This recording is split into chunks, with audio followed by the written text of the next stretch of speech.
तो यार आज के पॉडकास्ट में हम लोग डिस्कस करेंगे कैसे सनराइजर्स ने एक हिस्टोरिक विन में आरसीबी को गंदी तरीके से ह्यूमिलिएट करा, कैसे केकेआर ने एक जीता जिताया मैच को बॉटल करके थैंक्स टू बटलर आरआर को एक स्टुपेंडस विन दिलवाई, एंड फिर कैसे पीएसजी ने सारे बारसा फैंस का दिल तोड़ के सेमीफाइनल्स में एक जगह बना ली। साथ ही साथ एलएसजी वर्सेस सीएसके का जो मैच होने वाला है उसका डिटेल प्रीव्यू भी निकालेंगे। So let's begin.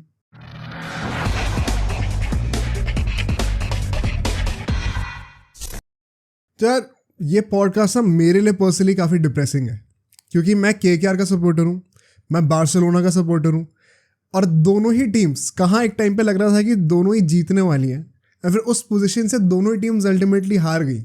एक ऐसा होता है ना कि चलो केकेआर जीत गई लेकिन बारसा हार गई, या फिर केकेआर हार गई लेकिन बारसा जीत गई, कुछ तो अच्छा रहता दिन में। बट दोनों टीम जीता जिताया मैच जीतते हुए हार गए, वो बहुत ज़्यादा बुरा लग रहा है मुझे। एंड मैं मेरा मन भी नहीं था इतना ज़्यादा शूट करने का आज, but we are consistent and we will stick to it.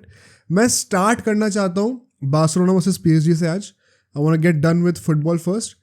And ये सेगमेंट जो है ना, अगर आप उन लोगों में से, मैं पहले से ही कॉशन देता हूँ, एक कॉशन नोट दे देता हूँ, if you are one of दोस्त जो कि कह रहे हैं कि यार pride in defeat, at least we did not give up, we gave it our all, and बड़ा प्राउड हूँ मैं अपनी टीम से, बहुत मज़ा आया मैच देख के, तो ये सेगमेंट आपको शायद इतना पसंद आएगा नहीं, क्योंकि मैं ना शुगर कोटिंग बिल्कुल भी नहीं करने वाला हूँ। And I want to give you a different perspective on things. Of course कोई पर्सपेक्टिव सही गलत नहीं होता, I get where you are coming from, but एक बार मेरी बात भी सुनना and then we can of course have a discussion in the comments. To start with, जब हम लोग इस मैच में एंटर कर रहे थे, ठीक है, मैंने प्रीव्यू में भी कहा था कैसे अगर हमने पीएसजी को उनके घर पे जाके हरा दिया, चाहे वो 1 गोल से हो चाहे वो 10 गोल से हो, we have the team to beat them at our home as well. इस बात पे कोई एक्सक्यूज नहीं है, कोई भी एक्सक्यूज नहीं है। डोंट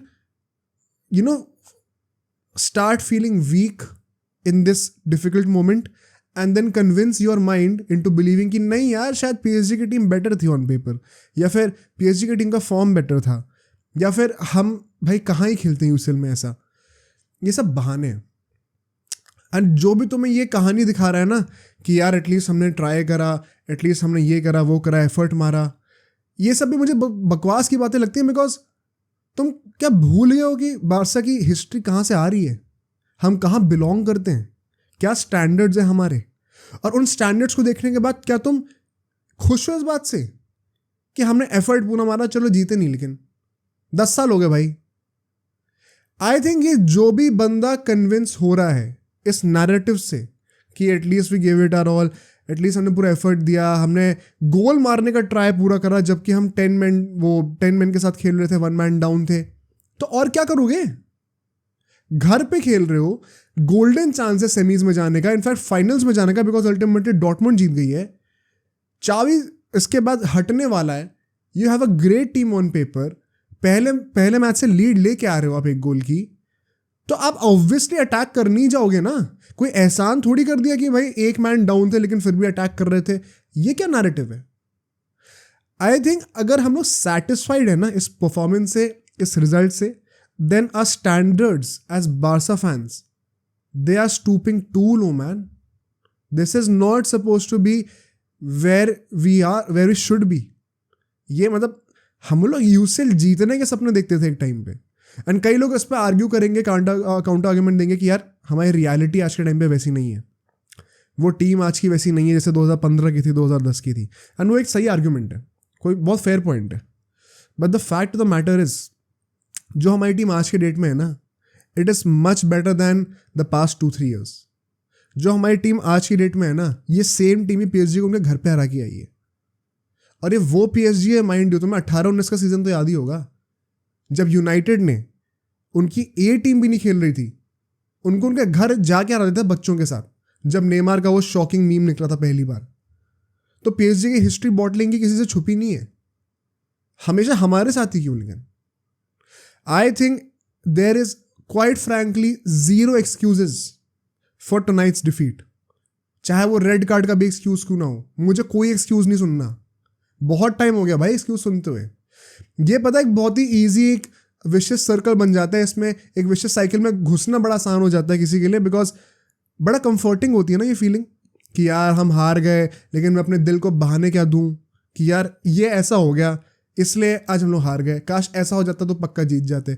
आदमी ना ऐसे बहाने ढूंढने लग जाता है। बट ये विक्टिम माइंडसेट से ना हमें निकलना पड़ेगा। टू स्टार्ट विद, मतलब ऑल ऑफ दिस जो नैरेटिव्स चलते आ रहे थे, putting rest to this and stating very clearly where I am coming from, now let's move to the analysis. अगर मैं जल्दी से लाइनअप्स की बात करूं, बार्सा ने सिर्फ एक चेंज किया था, पेड्री अंदर आया था and Roberto of course yellow card पे थे, सस्पेंडेड थे, plus it also make sense to start Pedri. मैंने प्रीव्यू में भी कहा था सिर्फ यही चेंज मैं एक्सपेक्ट करता हूँ, एग्जैक्टली वही हुआ था, तो I was pretty happy. There are no complaints from the lineup एकदम बढ़िया थी ऑन पेपर भी, एंड जो हमारे पास अवेलेबल ऑप्शन थे उसमें से भी बहुत बढ़िया लाइनअप थी भाई, कोई टेंशन नहीं है। PSG में ऑफकोर्स हकीमी वापस आए थे, हकीमी ने बहुत बढ़िया खेला, कोई डाउट ही नहीं है। जाए एमरी को स्टार्ट करा दिया, बारकोला को स्टार्ट करा दिया, तो वो लोग भी प्रॉपर 4-3-3 के सेटअप में जा रहे थे। एंड ऑफकोर्स PSG जो पिछले लेग में थी ऑन पेपर जो टीम, उससे बेटर ही होने वाली थी, बिकॉज हकीमी जैसे लोग भी अगर आ रहे हैं टीम के अंदर, it will add to more strengths, you will be able to play naturally as you want to. But क्या इसका मतलब ये है कि हम लोग अपने घर के ऊपर जो है ठंडे पड़ जाएं? एट एवरी सिंगल पॉइंट मेरा जो इंटेंशन है ना आज के मैच को डिस्कस करने का, वो यही है, और आपसे रिक्वेस्ट भी एक है यार कि प्लीज ये विक्टिम माइंडसेट में तो मत ही फंसना। अगर हम एज फैंस अपनी कंसर्न्स को वॉइस नहीं करेंगे, घटिया गेम प्ले को कॉल आउट नहीं करेंगे, तो भाई इनके ऊपर प्रेशर बनेगा ही नहीं। एंड आई नो चावी कहता है कि भाई मीडिया इतना प्रेशर बनाती है, ये करती है, वो करती है, तो भाई मीडिया प्रेशर बनाएंगी, फैंस प्रेशर बनाएंगे, नहीं पसंद आ रहा तो जॉब छोड़ दो, सिंपल इज दैट। अगर सक्सेस मिलेगा ना तो यही फैंस और यही मीडिया तुम्हें सर पे भी चढ़ाएंगे। तो जब तुम्हें अच्छा पार्ट मिल रहा है तो बुरे पार्ट के लिए भी तैयार रहो। ये तो बड़ा एक कन्वीनियंट एक्सक्यूज लगता है मुझे। अगर मैं फर्स्ट हाफ की बात करूं, right from the first 10 minutes PSG were dominating us. मेरे को ये समझ में नहीं आया, ऑफकोर्स PSG के पास एक बहुत बड़ा इंसेंटिव था कि भाई 1 goal डाउन है तो they have to score at least 1 goal, चाहे वो फिर एक्स्ट्रा टाइम तक ही क्यों ना जाए, बट 1 goal तो मारना ही पड़ेगा वरना हारने वाले। बारसा के पास वो इंसेंटिव नहीं था, बारसा 0-0 पे ड्रॉ करके भी अगले लेग में चले जाती। But I discuss this in the preview how it makes all the more sense कि PSG तो रुकने नहीं वाली है। दैट वुड मीन कि वो लोग हमारे हाफ में डोमिनेट करने का ट्राई करेंगे, leaving a lot of spaces behind. हमें डर के नहीं बैठना, बी प्रिपेयर टू एक्सप्लॉइट दो स्पेसेस। एंड पहले के 10 मिनट से ही ना जो हमारा जो इंटेंट था ना, वो लग रहा था कि यार हम लोग सर्वाइव करने के लिए आए हैं क्या। Where I will give credit to Barcelona is कि हम लोग काउंटर्स पे स्ट्रॉन्ग बहुत थे, जिसके चलते हुए हमारा पहला गोल भी आ जाता है। It had to be Raphinha once again, the guy that I don't like personally, but भाई 3 गोल मारे उसने क्वार्टर फाइनल्स में, मैं क्या ही बोलूँ यार। मतलब उस बंदे ने तो अपना पूरा 100% दिया है, respect to that guy. Lamine Yamal assisting that goal, another crazy run with a lot of pace on the wings on the counter, exactly what we wanted। वो गोल आ जाता है, ठीक है। ऐसा लग रहा था कि बार्सा ने 1 गोल मारा, अब यहाँ से तो गेम आराम से निकाल लेगी। 2 गोल्स की ओवरऑल लीड हो चुकी है, एंड गोइंग फॉरवर्ड क्या पता एक और गोल भी आ जाए, because now PSG will have to attack even more. And then somehow something very unique happens, जहाँ पे Barcola, which I think he had a stupendous game. I know Dembele को मैन ऑफ द मैच मिला है, Mbappe ने 2 गोल मारे हैं, but in दोनों के परफॉर्मेंस के चलते हुए ना लोग भूल जाएंगे बारकोला का स्पेशली फर्स्ट हाफ कितना ज़्यादा तगड़ा गया। It was amazing to see Barcola. मतलब Barcelona were creating most of the chances from their left wing, Cancelo के साथ कुछ चांसेस कभी कभी यमाल भी बना रहा था वहाँ से, and similarly PSG were also creating most of the chances from their left wing.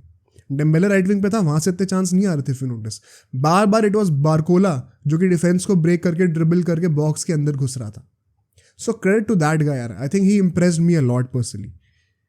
And वही 1v1 रन पे विद अराहो, यहाँ पे भी ना कई लोग कहेंगे बहुत अनफॉर्चुनेट रेड कार्ड था। Once again I understand, I empathize with your opinion, ठीक है। मेरे को एक बात बताओ, जब आपको पता है आज के डेट में फुटबॉल कितना सॉफ्ट हो चुका है, और जब आपको पता है कि आपको हाथ जो है मुंह के सामने लेके नहीं आना होता है, क्योंकि आप ऐसे प्यार से छू भी दोगे ना तो अटैकर तुरंत गिर जाएगा। And spirit of the game में है या नहीं वो डिस्कशन में हम पढ़ने ही नहीं वाले, बिकॉज अगर रूल्स के अंदर है तो वो लीगल है, फिर स्पिरिट ऑफ द गेम की बकवास करते रह जाना, वो रिजल्ट लेके चले जाएंगे। क्रिकेट में भी ऐसी होता है। तो भाई ये बात तो मुझे समझ में नहीं है कि अराहो सपोजिडली अ बेस्ट डिफेंडर, क्या ब्रेन फेड हुआ उस टाइम पे, क्या जरूरत थी वो हाथ सामने मारने की। क्या सॉफ्ट रेड कार्ड था? हाँ था। क्या थोड़ा अनफॉर्चुनेट था? हाँ बिल्कुल था। But who called this situation upon himself? It was Araujo. He had the choice of not putting that action. कुछ और ट्राई करता। The most obvious way to get a red card, 1v1 run पे बंदा गोल के सामने खड़ा हुआ है, मुंह के सामने हाथ मार दिया। इसको तुम कैसे एक्सक्यूज कैसे करने वाले हो इस गलती को यार? How are you happy with this performance? मेरे को तो यही समझ में नहीं आ रहा। नेचुरली थैंकफुली वो पेनल्टी नहीं होती है, बट वहां से रेड कार्ड मिल जाता है, हम लोग 10 men डाउन हो जाते हैं। एंड बिलीव इट और not, from that very second PSG वो गेम जीत गई थी। एंड ये भी बात मुझे समझ में नहीं आती। उसके चलते हुए, अराहो के रेड कार्ड के चलते हुए, हम लोग को जो है यमाल को सब्स्टिट्यूट करना पड़ता है, इनिगो मार्टिनेज को लेके आते हैं ताकि 3 डिफेंडर पीछे बने रहे। But it did not help our case at all. And पता, कई लोग आर्ग्यू करेंगे कि यार PSG कितनी पेस है, एंड फिर ऊपर से हम लोग 1 man डाउन भी हैं, तो नेचुरली हम लोग गेम पे सर्वाइव ही कर सकते हैं और क्या कर सकते हैं। बट मेरे भाई, जो गलतियों से हमने गोल कंसीड करे हैं ना, वो 10 men डाउन की वजह से नहीं है। प्लीज ये वहम अपने दिमाग से निकाल दो।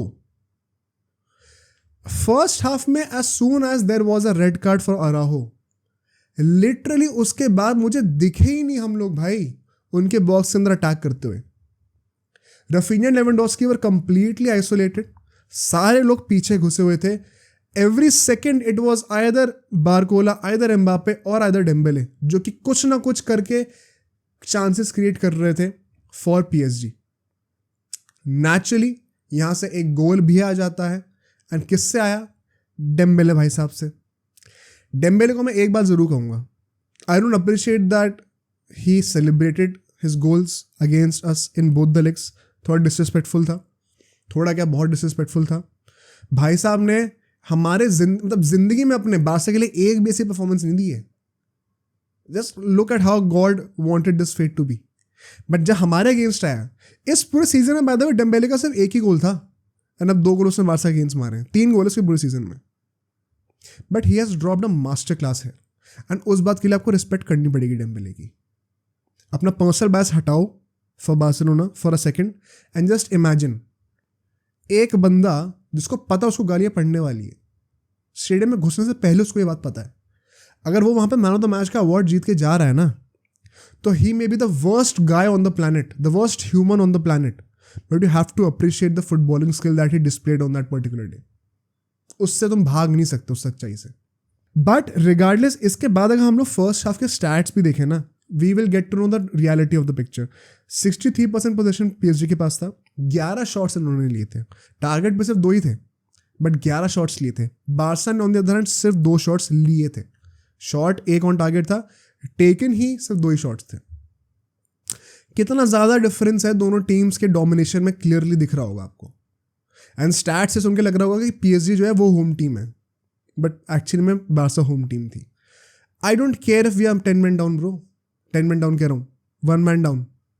हम इतना गंदा तो नहीं खेल सकते। इसके बाद के जो तीनों के तीनों गोल्स हैं, क्या हम ये कहने वाले कि वो हम लोग 1 man डाउन थे उसकी वजह से वो गोल्स पड़े? वो पेनल्टी जो हुई है एम्बापे की, वो उसकी वजह से हुई है? जो विटिनो को इतनी खाली स्पेस मिली हुई थी, वो उसकी वजह से हुई है? Are we serious? The most convenient excuse right now is to say 1 man down थे। ऑफ कोर्स 1 man डाउन हो गए against PSG with the pace that they have. बहुत एक अनफेयर एडवांटेज PSG को मिल जाएगा, हम लोग बहुत बड़े डिसएडवांटेज पे होंगे। बट ये कहना कि भाई इसकी वजह से हम लोग मैच हार गए, वरना तो हम क्या ही कर देते। जब हमारे पास 11 लोग भी थे ना पहले के 10 मिनट में, तब भी हमारे पास वो इंटेंट दिख नहीं रहा था मुझे। हम लोग बैकफुट पर ही थे। सेकेंड हाफ पे आ जाते हैं बड़ी जल्दी, ठीक है। विटिना ने जो गोल मारा, क्या कर रहे थे डिफेंडर्स वहां पे? इतनी ज्यादा स्पेस एकदम खाली छोड़ रखा है उसको बीच में यार, और भाई साहब ने दूर से भर के मार दिया। टर स्टेगन की किस्मत खराब है क्या है भाई? फर्स्ट सेग में तो मुझे लगा था कीपिंग बेटर करनी चाहिए थी। वो विटिना का जो गोल था, it was just too good. क्या करूं मैं, it was just too good, but space किसने दी? उसके जस्ट बाद गुंडोगान आता है, पोस्ट पे मारता है, लक भी नहीं था थोड़ा बहुत तो आई वुड से। फिर दूसरे एंड पे क्या होता है, ये सब ना 5 मिनट के अंदर हो गया था। विटिना ने गोल मारा, फिर गुंडोगान ने पोस्ट पे मारा, फिर एक फाउल होता है जिस पर चावी अपने डिसेंट शो करता है, लात मार के किसी चीज़ को गिरा देता है वहाँ पे, कोई पोडियम सा कुछ था, रेड कार्ड तुरंत। यहाँ पे लोग कहेंगे काफ़ी हार्श था, चावी के सपोर्ट में आएंगे। मैं तो ये कह रहा हूँ, इफ एनीबडी इज सपोर्टिंग चावी right now on this, you have to be the most immature guy on the planet, even more than Chavi, because Chavi, what are you doing? भाई गेम हार गए, चलो एक बार को समझ में आता है, तुम्हारी टीम उस वक्त एक गोल डाउन चल रही है। The worst thing you could do right now is to not be on the pitch. क्या तुम्हें पता नहीं है कि तुम्हारा ट्रैक रिकॉर्ड क्या है, तुम्हें कितने कार्ड्स मिल चुके हैं? क्या सोच के लात मार रहे थे भाई? एक तरीका होता है डिसेंट दिखाने का, ये बदतमीजी क्या, मतलब क्या जरूरत है करने की? एंड मैं कह रहा हूं चलो गलत भी था फाउल, तो तुम्हें इतनी समझ नहीं है क्या कि इस टाइम पे हम लोग एक बहुत ही फ्रेजाइल स्टेट पे हैं, तुम्हें प्रेजेंस होना बहुत जरूरी है। बड़ा स्मार्ट बन के, विक्टिम बन के रेड कार्ड लेके घर चले गए। इससे ज्यादा बेवकूफी एक मैनेजर कौन कर सकता है? I am sorry, I am using these words for a legend of my club, but मैं झूठ नहीं बोलने वाला भाई। इससे ज्यादा बेवकूफी वाला मूव तो कुछ था ही नहीं। उसके बाद जो स्टैंड इन कोच था उसको भी रेड कार्ड मिल गया। कर क्या रही है बार्सिलोना?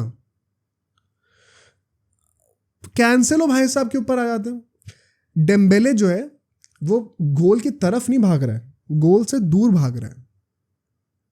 कैंसेलो को पता नहीं क्या सूझी, भाई साहब ने उसको टैकल मार दिया, क्लीन भी नहीं मारा, पैर को पकड़ लिया, पेनल्टी मिल गई। क्या क्या था वो? उसमें 10 मैन डाउन होने की वजह से वो 10 मैन डाउन मार रहे हैं, बोलो 1 मैन डाउन होने की वजह से वो गलती थी क्या? 1 मैन डाउन थे इसलिए कैंसेलो ने वो टैकल मारा। सीरियसली ये बहाना अब हम देने वाले हैं। फिर गुंडोगान एक पेनल्टी सिमुलेट करता है जिसकी वजह से उसको येलो कार्ड मिल जाता है। आई don't know if that was a penalty और नॉट। कभी कभी तो मुझे लगता है कुछ एंगल से देखने में कि एक्चुअली में कॉन्टैक्ट था, कुछ में लगता है कि वो खुद ही ट्रिप करा है। तो वो मैं आप लोग के ऊपर छोड़ता हूँ, आप कमेंट करके बताना आपका क्या डिसीजन है उसके ऊपर। मैं 50-50 हूँ उसके ऊपर अभी भी। बट उसके बाद से तो भाई मतलब हाँ, बासन इंटेंट दिखाया, गोल मारने का ट्राई करा, अटैकिंग सब्स्टिट्यूट्स हो गए, वेरी गुड यार।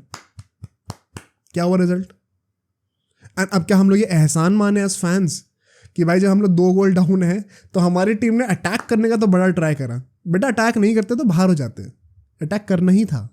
कोई एहसान किसी ने कुछ नहीं करा है, कोई स्पेशल चीज़ नहीं कर दी है। बार्सा की कोई और टीम भी होती ना तो उनको भी यही करना पड़ता। तो इसमें कोई खुशी मनाने की जरूरत है नहीं किसी को। एंड नेचुरली अगर आप इतना ओपन हो जाओगे अटैक करते हुए तो ऑफकोर्स दूसरी टीम को गोल मारने का चांस मिलेगा। एंड वही होता है एंड में, जब एम्बापे एक और गोल मार देते हैं। एम्बापे जो कि घोस्ट कर रहा था पहले लेग में, उसको अब 2 गोल मिल गए। एक तो जब भी वो बारसा के घर पे आके खेल रहा होता है, won't say Camp Nou because इस बार कैंप नो में नहीं था मैच, पता नहीं क्या हो जाता बंदे को यार। पिछली बार हैट्रिक मारी थी, अब यहाँ पे 2 गोल मार दिए। You have to appreciate the guy. And so इसी के चलते हुए it was a very humiliating defeat. Don't let anybody convince you into saying that this was a great performance by Barcelona. It was not. 4-1 is never a good performance, even if you're 1 man down. तो ये अगर हम लोग यहाँ पे settle हो गए ना इस परफॉर्मेंस को लेके, तो भाई हमारा स्टैंडर्ड्स फिर ना पानी के नीचे ही जाने वाले हैं। जो गलतियां हुई है उनको कॉल आउट करना बहुत जरूरी है। लेवेंडोस्की मेरे भाई क्या कर रहा था आज? लेवेंडोस्की को कुछ बोलेगा ही नहीं। लेवेंडोस्की ने पहले हाफ में एक जो है चांस को स्काई कर दिया towards the dying minutes of the game before the 4th goal by the way for PSG। भाई साहब ऑलमोस्ट 1v1 दे सकते थे चांस, फरान टोरेस को खुद शूट ले ली ऑन द काउंटर। क्या क्या चल रहा भाई? ये 1 मैन डाउन होने की वजह से था। It is so convenient to blame every problem that Barcelona had in this game on the fact कि हमें एक रेड कार्ड मिल गया था। सबसे ईजिएस्ट, सबसे no effort, low effort analysis है ये गेम की। बट अगर तुम डीपर जाओगे ना तो ये प्रॉब्लम सिर्फ रेड कार्ड की वजह से नहीं थी। It could be a factor, it was not the only factor. We had faults in the players on the pitch as well, and उससे तुम भाग नहीं सकते हो।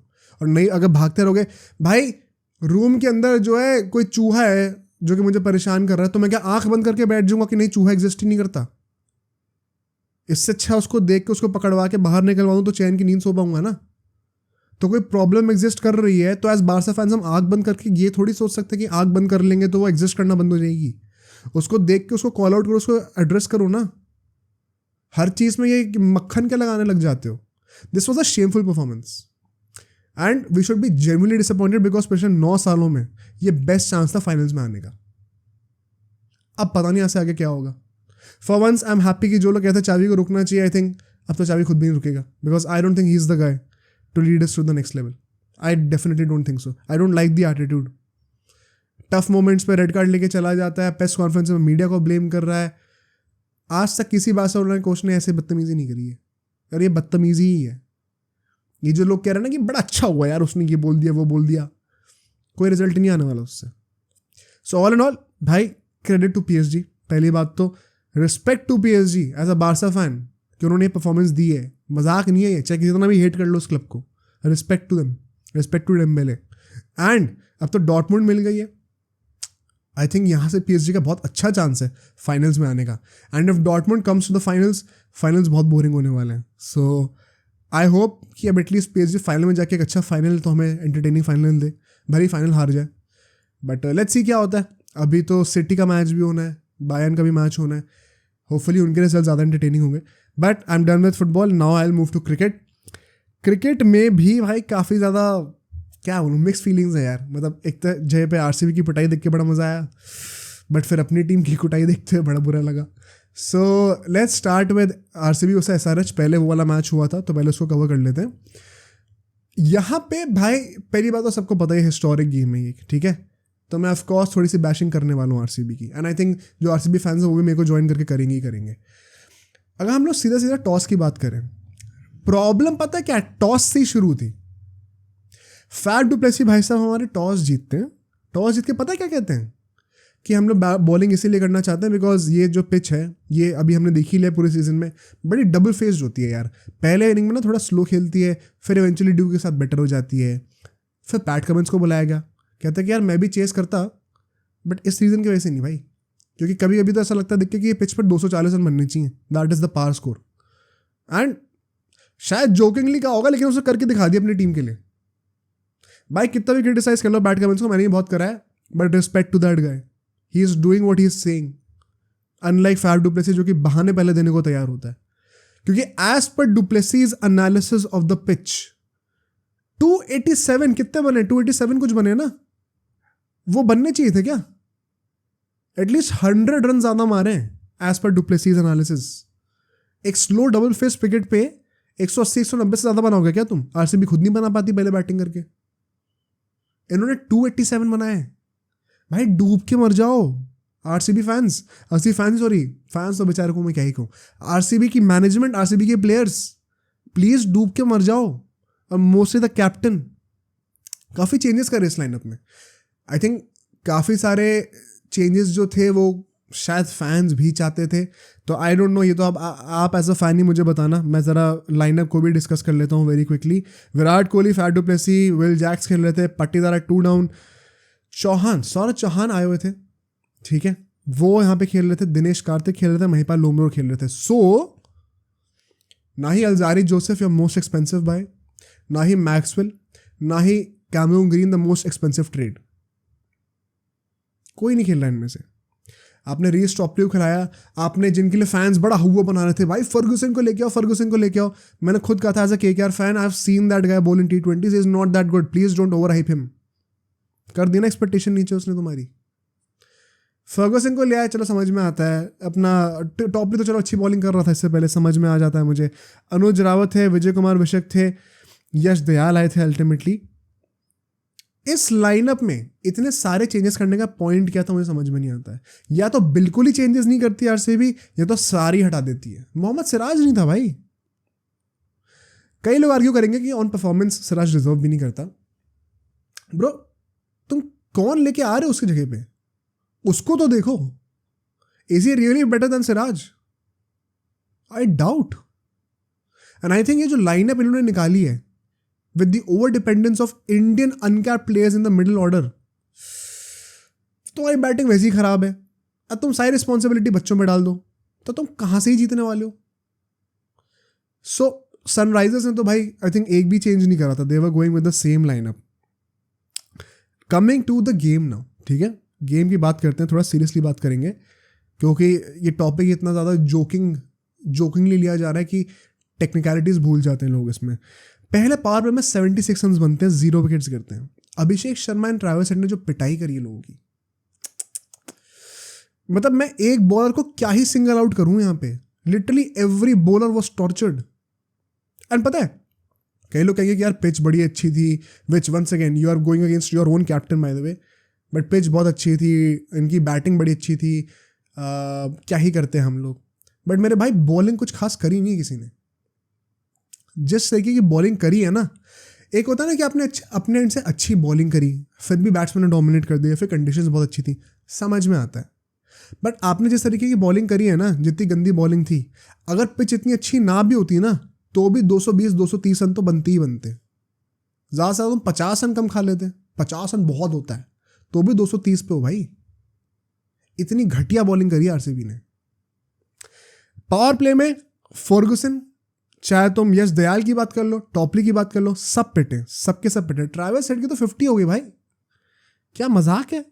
10 ओवर खत्म हुए थे, 128 रन हो गए थे। 128 रन 10 ओवर में। एक विकेट गिरा था वहां पे, अपना अभिषेक आउट हो जाता है जल्दी, बट फिर उसके बाद हम लोग देखते हैं 15वें ओवर तक 202 रन बन चुके थे। 202 रन मतलब तुम समझ रहे हो, 74 रन इन दीज 5 ओवर्स। मैंने एसआरएच के लिए एक बात पहले भी कही थी जब उन्होंने एमआई के अगेंस्ट उतने रन मारे थे, कि क्यों एसआरएच ये चीज़ अचीव कर पा रही है, बाकी टीम्स नहीं कर पा रहे। ऑफकोर्स इसमें थोड़ा फायर पावर का मैटर तो करता ही है, but SRH has been so good in the middle overs.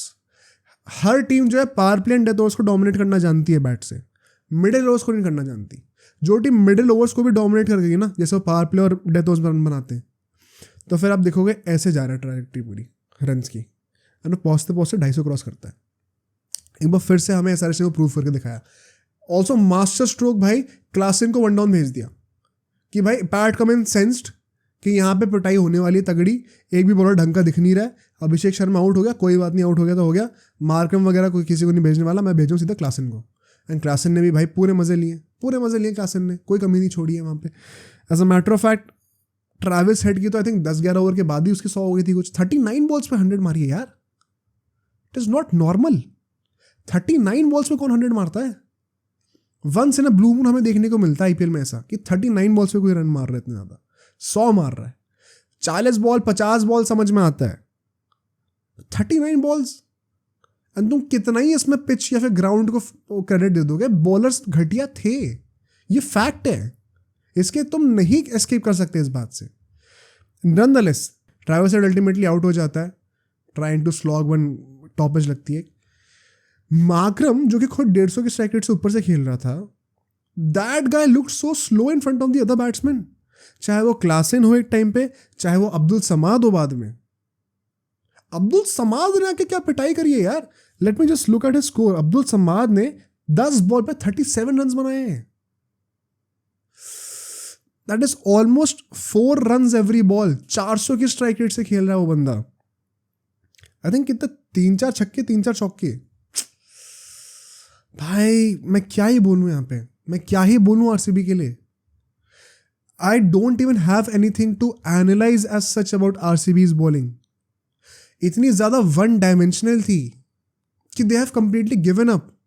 भाई अगर आपसे नहीं रन रुक पा रहे, आदमी एक्सपेरिमेंट करता है ना कि चलो ये चीज़ काम नहीं कर रही, कुछ और ट्राई करके देखता हूँ। स्लो डिलीवरीज ट्राई करूँगा, स्विंग करने का ट्राई करता हूँ, बॉल को रिलीज करके ज़्यादा पटकना, बाउंसर्स 2 अलाउड हैं वो ट्राई करके देख लेते हैं भाई।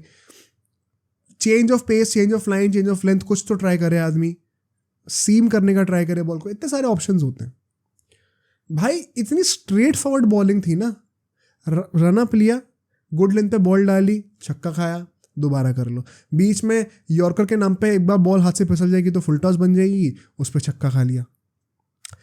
It became so routine for the bowlers that they showed absolutely no grit, no effort into trying something different and trying to outfox the batsman. That was the biggest problem for RCB. Bowling का talent कम हो सकता है सब में, कोई problem नहीं है उसमें, हर कोई इतना टैलेंटेड नहीं होता, बट तुम अपने एंड से एफर्ट तो दो, दिमाग तो लगाओ। This is where I think कि शायद सिराज कहीं ना कहीं काम आ जाता, क्या पता। ऑल्दो उसने भी ऐसे कोई साइंस दिखाई नहीं अच्छे, बट ये तो कुछ भी नहीं कर पा रहे थे यार। Even the foreign pacers were no good. Lockie Ferguson was so one dimensional. तो ऐसे में तो पिटाई होनी थी। इनफैक्ट अगर मैं आखिरी के 5 ओवर की बात करूं, 82 रन बने सनराइजर्स के, 82 रन, 16 रन पर ओवर से ज्यादा, 15 रन पर ओवर से ज्यादा। क्या ही बोलूँ भाई मैं। क्लासन जो अल्टीमेटली फर्गूसन पे आउट हो जाता है भाई, बड़ा एहसान कर दिया। बट समाद ने जो बैटिंग करी है, माकरम ने भी एंड में आके पिटाई करनी शुरू करी है। द ग्रेट पॉइंट पता है यहाँ पे क्या है, एक विल जैक्स एक बंदा था आरसीबी की बॉलिंग का जिसने जो बेस्ट बॉलर था आरसीबी का इकोनॉमी वाइज, उसकी इकोनॉमी पता कितनी की थी? 10.66 की। इतना बुरा हाल था आरसीबी का कि Will Jacks being the best bowler, उसकी इकोनॉमी 10.66 की थी। वरना कई बार ऐसा होता है ना, जैसे मुंबई वर्सेस एसआरएच वाला मैच था, वहाँ पे भी रिकॉर्ड तोड़ा था एसआरएच ने, लेकिन बुमराह की बॉलिंग चलो डिसेंट थी, इकोनॉमी डिसेंट थी। एक बंदा तो ऐसा होता है। यहाँ पे तो भाई सबके सब पिटे, इक्वली पिटे। एंड पता एक बार जरा इकोनॉमी से ना डिस्कस कर लेते हैं जल्दी से हर बॉलर की। रीस टॉपली की इकोनॉमी 17 की है, यस जैल की इकोनॉमी 12.75, फर्गसन की 13 की इकोनॉमी है, विजय कुमार विशक की 16 की इकोनॉमी है, महिपाल लोमरो ने एक ही ओवर डाला है, 18 की इकोनॉमी है। ये नॉर्मल नंबर्स है क्या? Credit to SRH firstly for showing Faf du Plessis and RCB that you cannot give any excuses about the pitch. कोई बड़ी बात नहीं है अगर एसआरएच टॉस जीत के बॉलिंग कर रही होती ना, डुप्लेसी और ये आरसीबी पहले बैटिंग कर रहे होते, 180-190 से ज़्यादा रन ही नहीं बनते, एंड ये लोग मैच हार जाते और फिर बोलते कि भाई पिच ने डबल फेस नेचर अपना दिखा दिया, पहली इनिंग में स्लो चल रही थी, बाद में अच्छी हो गई। थैंक यू एसआरएच कि आपने वो बहाना देने का चांस ही नहीं दिया आरसीबी को, क्योंकि जब पीछे लाठी पड़ती है ना तो हर आदमी भागना शुरू करता है। Even RCB they almost broke their own record, 260 cross कर गए वो भी, जब लाठी पड़ी ना पीछे टारगेट की, इतना बड़ा टारगेट है, जब वो लाठी पड़ी तो सब ठीक हो गया। तो ये बहाना तो देना ही मत आइंदा, स्पेशली एट द चिन्नास्वामी जो कि बेस्ट बैटिंग ग्राउंड है इंडिया का। सीम सो पैथेटिक। नॉनदलेस आगे चलते हैं, सेकंड इनिंग्स की बात करते हैं। 79 runs for 0 in power play, better power play for RCB as compared to SRH, उनके 76 रन्स थे। And Virat Kohli was great in the power play, Faf du Plessis was also looking good, strike rates दोनों की गिर नहीं रही थी, which is why इतने ज़्यादा रन भी बने हुए थे। एक इंटरेस्टिंग पॉइंट था, अभिषेक से पहला ओवर कराया गया because he is a left arm spinner, just because of that, and Virat Kohli strike पे था। तो क्या ये हर कैप्टन ने एक ये स्ट्रैटेजी सोच ली है कि हम लोग जब भी विराट कोहली स्ट्राइक पे होगा तो हम लेफ्ट आर्म स्पिनर से ही बॉलिंग कराएंगे? Very interesting to see, very interesting to see how does Virat Kohli take it in the long term, वो देखना मैं बहुत इंटरेस्टेड हूँ पर्सनली, बिकॉज ये बात ईगो पे आ सकती है बड़ी इजीली कि भाई जो आ रहा है वो लेफ्ट आर्मर से बॉलिंग करा दे रहा है, चाहे वो बॉलर भी ना हो। अभिषेक शर्मा ने इससे पहले बॉलिंग ही नहीं करी हुई है भाई, उससे बॉलिंग करा दी, मजाक बना रखा है यार। सिद्धार्थ से एलएसजी वाले मैच में 3 ओवर डलवा दी पावर प्ले के अंदर ही, 30 ओवर में आउट हो गया विराट कोहली। तो ये बड़ा इंटरेस्टिंग लगा मुझे देख के कि no every team is trying to exploit this supposed weakness of Virat Kohli. देखते हैं विराट कोहली कैसे डील करता है इससे। बट नॉनदलेस इसके बाद हम देखते हैं जब 10 ओवर हो चुके थे, 6 ओवर तक 0 विकेट्स थे, अगले 4 ओवर में 5 विकेट गिर गए, गेम खत्म। 5 विकेट गिर गए, गेम खत्म, आधी टीम खत्म। आरसीबी के पास वैसे भी बैटिंग डेप्थ होती नहीं है, बट डीके के अदर प्लान्स थे, उसके ऊपर भी आएंगे, जिसकी वजह से गेम थैंकफुली क्लोज हुआ है। 42 रन बनते हैं 4 ओवरों में, बट ये जो 5 विकेट गिरते हैं, कोहली भाई साहब पहली बात तो गूगली पे बोल्ड हो जाते हैं मयंक से। अब मैं क्या ही बोलूँ भाई, he had to go slogging, तो चांस होता ही मिस करने का, तो मैं क्रिटिसाइज नहीं करूँगा। He did not even waste deliveries this time, तो no room for criticism anywhere. Du Plessis भाई जब दिन अच्छे नहीं चल रहे होते हैं ना, तो आप खुद तो आउट होती हो तो दूसरों को भी आउट करवा देते हो। विल जैक्स वैसे ही रन आउट हो जाता है, फॉलो थ्रू में बॉलर के हाथ से बॉल लग जाती है, पीछे विकेट पे लग जाती है ball. Unfortunate, but this is how RCB has been. Pat Cummins 10वां ओवर डालने आता है, पहले ओवर में अपने 2 विकेट ले जाता है, जबकि पहले 2 बॉल पे उसको एक चौका छक्का मारा था, फिर 2 विकेट ले जाता है वो। एंड वहां से लग रहा था कि गेम खत्म है, अब कोई चांस ही नहीं है भाई। But Dinesh Karthik, let's talk about his innings, ठीक है। कई लोग कहेंगे कि वर्ल्ड कप में खेलना चाहिए, वो सब पे भी अगर हम लोग आएंगे अभी। 15वें ओवर तक 187 फॉर 6 थी आरसीबी। 10 से 15 ओवर के बीच में सिर्फ एक ही और विकेट गिरता है, and if we calculate 65 run और बन जाते हैं। यहाँ पे कमिंस ने ही एक और विकेट लिया था जब महिपाल लोमरो को वो आउट कर देता है 15वें ओवर में। बट उनाटकट जो था ना, Unadkat did not have a good game, specially जब डीके ने उसकी जो पिटाई करी है। उनाटकट को भाई पता नहीं कैसे हर बार एक फ्रेंचाइज मिल जाती है at a decent price, and although I have praised him in the recent past, जब उसने पिछले 2-3 मैचेस में बड़ी अच्छी स्लो डिलीवरीज डाली थी, this was not his game. बहुत पिटाई हुई है इसकी मिडल ओवर्स में, बहुत ज़्यादा पिटाई हुई है। अल्टीमेटली जब गेम खत्म होता है, RCB from 187 for 6 in 15 overs ultimately जाके सिर्फ और सिर्फ 25 रनों से हारती है। एंड 25 रन सुनने में बहुत बड़ा लग रहा है, but when you notice RCB ने खुद 261 रन बना दिए थे भाई, 261 262 जितने भी थे। It is completely down to one man, Dinesh Karthik. Anuj Rawat ने भी आके एक कैमियो खेल दिया बाद में, चलो उसके वो ठीक है, वो अच्छी बात है, बहुत अच्छा है, लेकिन दिनेश कार्तिक ने जो बैटिंग करके दी है, सिंगल हैंडेडली इतनी क्लीन हिटिंग करी है। आई नो विराट कोहली इस वक्त ऑरेंज कैप होल्डर है, but in my opinion Dinesh Karthik इस वक्त सबसे द मोस्ट इनफॉर्म बैट्समैन जो आरसीबी का है ना, वो दिनेश कार्तिक है, जो सबसे सुंदर तरीके से मिडिल कर रहा है ना बॉल को, जिसके बैट से बॉल मिडिल होकर जो भागती है ना बाउंड्री तक, वो सबसे ज़्यादा दिनेश कार्तिक ही है। और ये फैक्ट है, दिनेश कार्तिक नंबर 7 पे आता है, इसलिए उसके उतने रन नहीं है इस वक्त जितने विराट कोहली हैं। लेकिन ना विराट कोहली, ना कैमरन ग्रीन, ना फैफ डु प्लेसी, ना मैक्सवेल, ना पटीदार, कोई भी ले लो तुम, nobody comes close to Dinesh Karthik right now. And naturally इसके चलते एक क्वेश्चन बनता है कि भाई दिनेश कार्तिक को वर्ल्ड कप खिला देना चाहिए, फिर इतनी अब नॉर्मल परफॉर्मेंसेस दे रहा तो क्यों नहीं खिलाएगा आदमी कोई। My problem with that sentiment is we have fallen for this situation before, it has never paid off the benefits that we thought of. 2019 का वर्ल्ड कप ले लो, 2022 का T20 वर्ल्ड कप ले लो, कभी भी हम लोग जितना हमने ट्रस्ट करा उतना रिजल्ट हमें कभी नहीं मिला दिनेश कार्तिक से रिसेंट ईयर्स में। And there is no reason why I should believe कि इस साल मिल जाएगा। तो भाई बहुत अच्छी परफॉर्मेंसेस कर रहा है, but I would still go with a younger option. वैसे भी इसके बाद जो है दिनेश कार्तिक रिटायर ही होने वाला है, अगला T20 वर्ल्ड कप हमारे घर पे है 2026 में। I'd rather give that experience to a younger guy जो कि फिर 2 साल बाद हमारे घर पे हमें वो वर्ल्ड कप जिताने का चांस रखे। Plus the history of Dinesh Karthik with the Indian team whenever he has done well for the franchise has never been good in the World Cups. So I am not going to personally back the sentiment कि दिनेश कार्तिक को world cup खिला दो। कई लोग तो धोनी के लिए भी बोल रहे हैं, मतलब अब बेवकूफ़ी की सीमा पार हो रही है, मैं कुछ नहीं कर सकता हूँ इसमें। प्लीज़ गाइज वेक अप, इतना ज़्यादा डिल्यूजनल या फिर इतना ज़्यादा रिएक्शनरी मत हो, ठीक है। ऑल एंड ऑल इस गेम में मैं क्या कह सकता हूँ, Pat Cummins and Mayank Markande, although expensive था Mayank Markande, but specially Pat Cummins once again in a game जहाँ पे कितना, this is the highest ever, मतलब जी most run ever in a T20 game वाला मैच था मेरे ख्याल से। ये 250-500 से ज़्यादा रन बन रहे हैं उस गेम में। पैट कमिंस ने जो बॉलिंग करके दी है, specially as a captain, 3 wicket भी लिए I think, it is exemplary यार। There is no denying the fact कि Pat Cummins until this IPL was not a good T20 bowler. In fact he is not even been a good T20 captain, which is Australia से खुद captain नहीं बना रही T20 का। But credit where it is due, मैंने खुद भी ये चीज़ पॉइंट आउट करी थी, बट उस बंदे ने अभी तक जो करके दिया है ना बॉलिंग के साथ और कप्तानी के साथ, उसमें तो तुम कोई क्रेडिट ले ही नहीं सकते भाई पैट कमिंस से। I was particularly impressed by the speech that he gave in the dressing room. मुझे खुद नहीं पता थी, मेरे लाइव स्ट्रीम में लोगों ने बताया, वेयर ही मेंशन्ड हाउ वो चाहता कि जब भी कोई टीम ऐसे खेले ना तो उनके दिमाग में वो डर होना चाहिए।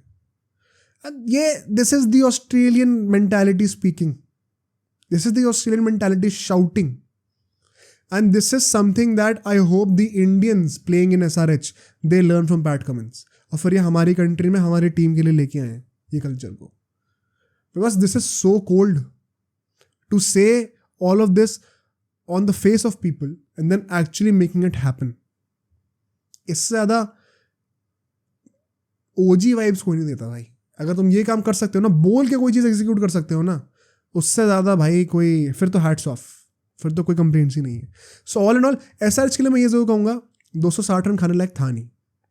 मैंने KKR का जो दिल्ली से जीते थे ये लोग, मैंने उस विन पे क्या कहा था, what differentiates this win from SRH win over MI was the fact कि KKR ने भी ऑलमोस्ट 270 रन बनाए, बट साथ ही साथ इंश्योर करा कि हम लोग 100 रन के मार्जिन से जीत भी रहे।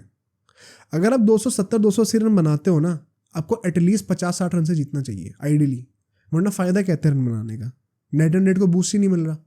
आई थिंक SRH ने गलती करी है यहाँ पे, इतने रन खाने नहीं चाहिए थे, ये रन खाने वाले थे ही नहीं। वो तो टारगेट इतना इम्पॉसिबल था कि डी के अकेला भी कुछ नहीं कर पाया, जिता नहीं पाया।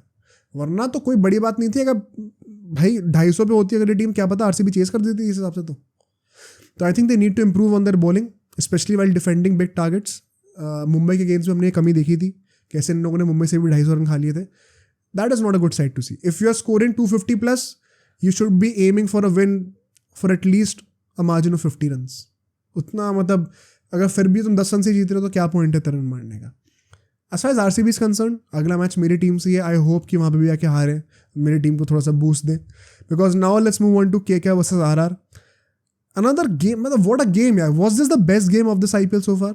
आई think it is a genuine contender. मैं तो ये बात जरूर कहूँगा, जीता चाहे चलो आरआर जीती चाहे केकेआर भी जीत जाती, मैच जो है ना, ये देख के लगा कि टेबल की टॉप 2 टीम्स भरने आ रही हैं। ये चीज़ मुझे अच्छी लगी। पहली बात तो start of with that. Toss की बात करते हैं, सैमसन टॉस जीतता है, बॉलिंग करता है। A very crucial toss. Eden gardens में पिछले 4-5 सालों का कुछ रिकॉर्ड था, हर कैप्टन जो है जब भी टॉस जीतता है सबने बॉलिंग लिए सिवाय एक मैच के, वरना हमेशा बॉलिंग ली जाती है। तो it does favour teams that are chasing.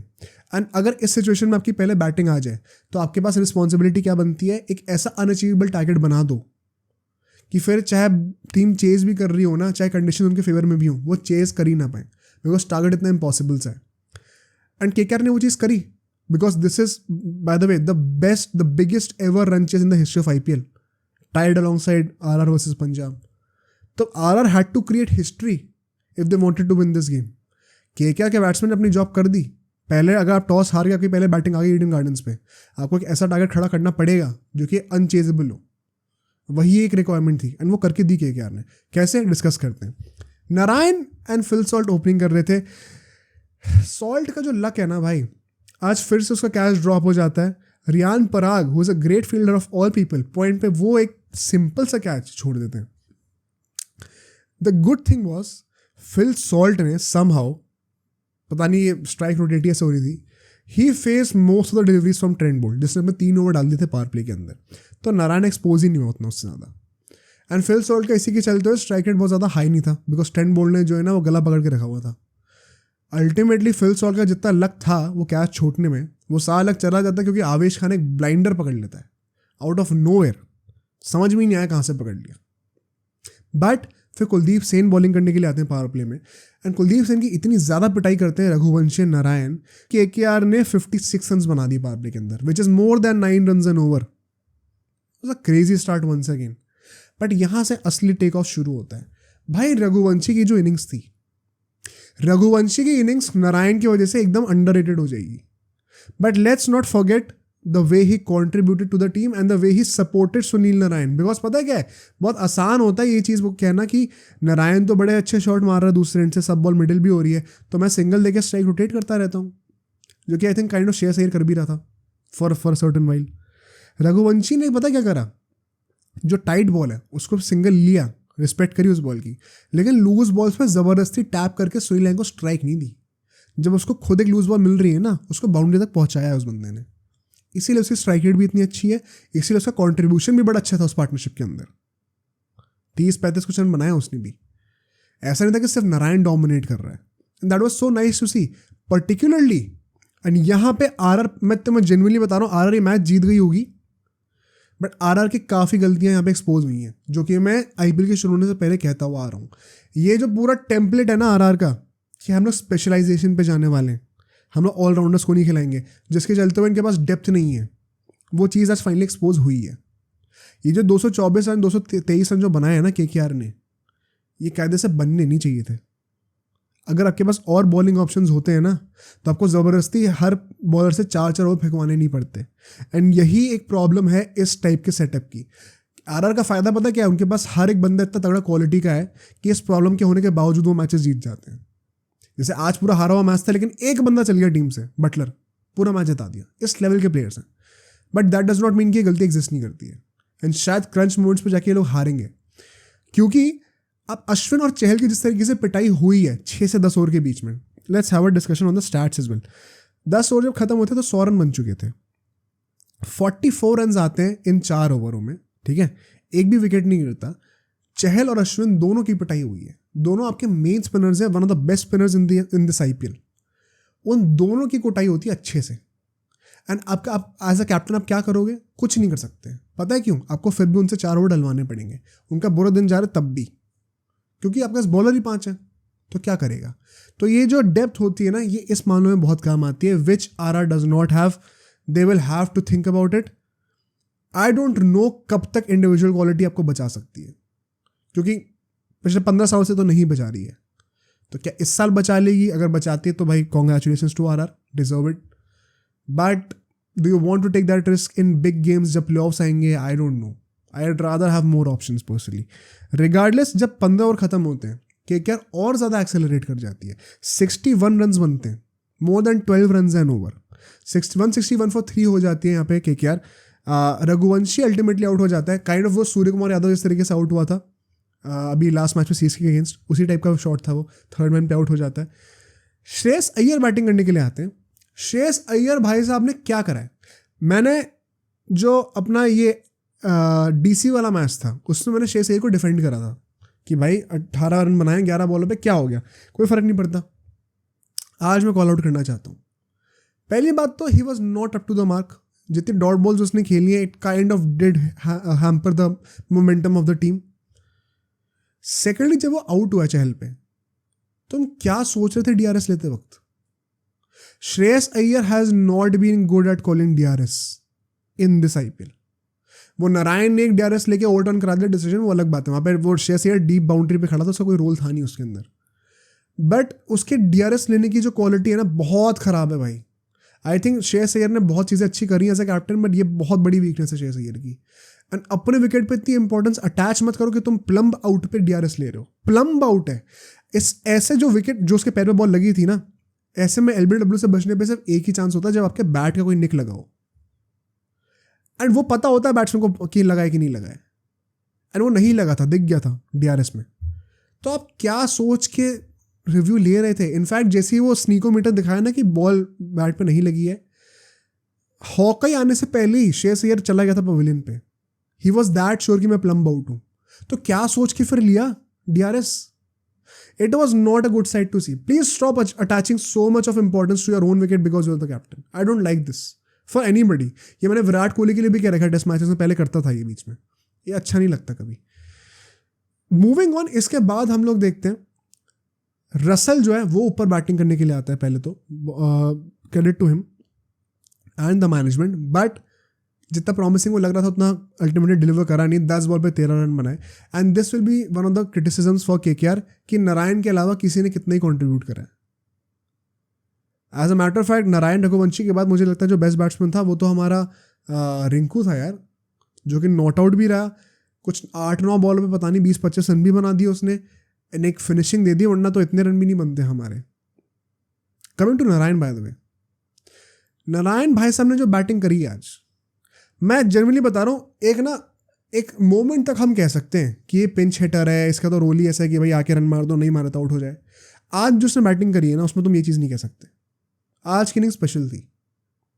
जब तुम चहल और अश्विन जैसे बॉलर्स को कवर्स के ऊपर से छक्के मार रहे हो, डाउन द ग्राउंड वी में छक्के मार रहे हो ना, तो वो अंधाधुंध स्लॉगिंग नहीं होती, लप्पे नहीं होते, वो लप्पे होते मिड विकेट के ऊपर आंख नीच के मारना। तुम टर्न के साथ अश्विन को कवर्स के ऊपर से छक्के मार रहे हो, तुम टर्न के अगेंस्ट चहल को सीधा छक्का मार रहे हो। भाई इसके लिए स्किल चाहिए होता है, एंड नारायण ने आज जो बैटिंग करके दिखाई है ना, it is a lesson for the middle order of KKR, for guys like Venkatesh Iyer and Shreyas Iyer particularly, कि किस तरीके से पावर हिटिंग करी जाती है। It was such a sight to see, मतलब टू द पॉइंट कि अभी नारायण आई थिंक 3rd है ऑरेंज कैप की लिस्ट में। ये ऐसे दिन आएंगे, किसने सोचा था? एक टाइम ये भी आएगा कि नारायण ऑरेंज कैप के लिए लड़ रहा होगा। It is absolutely absurd, and I would give a lot of money just to watch Narine wear an orange cap for just 1 game. एक मैच के लिए भी पहन लेना भाई, मैंने सब देखा है जिंदगी में, अगर ये हो जाता तो। नॉनदलेस आगे बढ़ते नारायण से, जो आखिर के 5 ओवर थे, हमने यहाँ पे अंडर परफॉर्म करा है, सच्चाई तो ये है, ठीक है। लास्ट 5 ओवर की बात करते हैं, 62 रन बनते हैं यहाँ पे, 62 रन बहुत अच्छा है, बट क्या ये उतना अच्छा है जितना हम कर सकते थे? इससे पहले हमारी रन रेट ऑलरेडी 11-12 की चल रही थी, एंड जब आप आखिर के 5 ओवर में आते हो तो आप सोचते हो कि अभी जो रन रेट है उससे काफ़ी ज़्यादा एक्सेलरेट आपको करना चाहिए कायदे से। विकेट्स भी हाथ में थे, हमने लेकिन उसी रन रेट पर रन मारे। एंड इस पर बहुत बड़ा जो रीज़न है वो 16वें ओवर का एंड कहीं ना कहीं 20वें ओवर का भी आप कह सकते हो, बिकॉज 17th to 20th जो 4 ओवर थे ना, इसमें सिर्फ 41 रन आए, सिर्फ 41 रन। इनफैक्ट आखिरी के 3 ओवर में सिर्फ 28 रन आए, 10 रन पर ओवर भी नहीं आया, just over 9 run an over, 9.33 run पर ओवर। एंड यहाँ पे हम लोग कम से कम 10 रन शॉर्ट थे, ये फैक्ट है। जो 223 हमारे बने हैं ना, ये एटलीस्ट 230 प्लस होना चाहिए था टारगेट, जिस ट्राइजेक्ट्री पे हम लोग जा रहे थे। तो आई थिंक वहाँ पे ट्रेंट बोल्ट ने जो बॉलिंग करी है, आवेश खान ने 17 ओवर में सिर्फ 6-7 रन दिए थे बाय द वे, इन दोनों ने पर्टिकुलरली बहुत अच्छी बॉलिंग करी है। बाकी सबकी पिटाई हुई है, कुलदीप सेन, अश्विन, चहल सबकी पिटाई हुई है, इन दोनों ने बड़ी अच्छी बॉलिंग करी है। इनकी इकोनॉमी भी 9 से कम की है दोनों की, credit to those two guys. But regardless 223 अगर आपने बनाए हैं तो मतलब दूसरी टीम को 224 चेज करना है, which will be the biggest chase in the history of IPL. तो अगर कल को केकेआर के बॉलर्स आके मेरे पास ये कहते हैं कि भाई हम लोग 10 रन शॉर्ट रह गए बैटिंग करते वक्त इसलिए मैच हार गए, तो वो तो बहानेबाजी है भाई। क्योंकि अगर हम लोग 10 रन शॉर्ट भी है ना, तो भी हमने इतना बड़ा टारगेट तो खड़ा कर दिया है कि इसको बीट करने के लिए इतिहास में कुछ एकदम अलग ही करना पड़ेगा। And so although we were 10-15 run short as per our standards, 223 was still enough to win this game, which is why से हमने ये गेम बॉटल करा है।